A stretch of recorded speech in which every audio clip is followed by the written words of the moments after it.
All right, welcome to another edition of AUVSI's Weekend Roundup. We are coming to you today from the campus of George Mason University, which has robot delivery, and we have just ordered a couple pizzas, so for another story.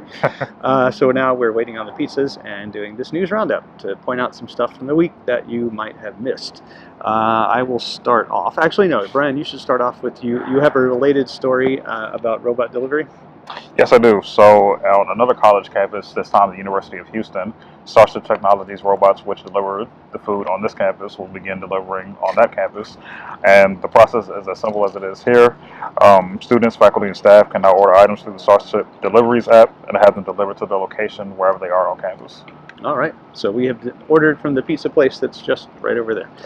Yep. Orange County and Lake Nona in Florida, a little community there close to Orlando, got a $20 million federal grant to build a local alternative mobility network. And this is basically a way to get people out of their cars, get more autonomous vehicles on the streets for them, and more bicycles. So again, $20 million federal grant, they'll be working on that.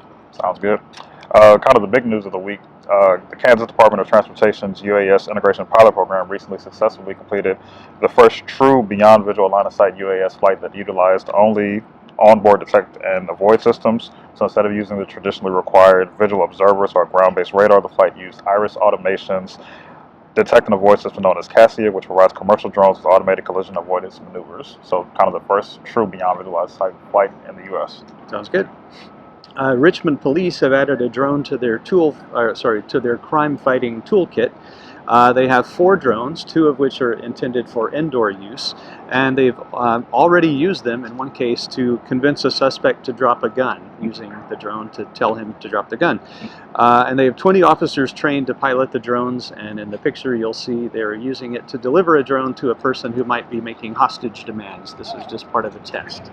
But so Richmond drones have joined the police. It's the latest police department to do that. Yep. And the final item for me, earlier this week, New York Governor Andrew Cuomo announced the completion of New York's unmanned traffic management drone corridor, which is 50 miles.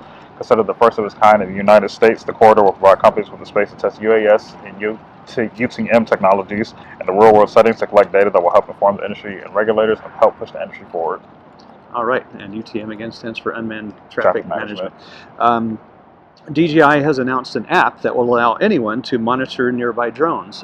They would download the app to their phone, and then they could tell who is operating a drone in the area.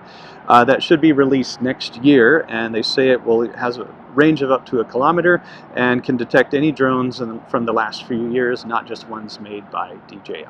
So that's what we have for you this week from the noisy construction-filled campus of George Mason, while we wait for our pizza to arrive.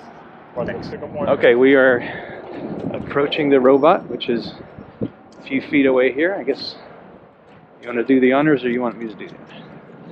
I'll do the honors. Okay. I found the robot. So it says, ready, click below to unlock your robot. So unlock it. All right. Hello, here's your delivery.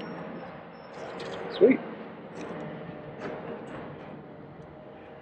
And we have napkins too. And napkins. All right. Okay. And you don't even have to tip the robot.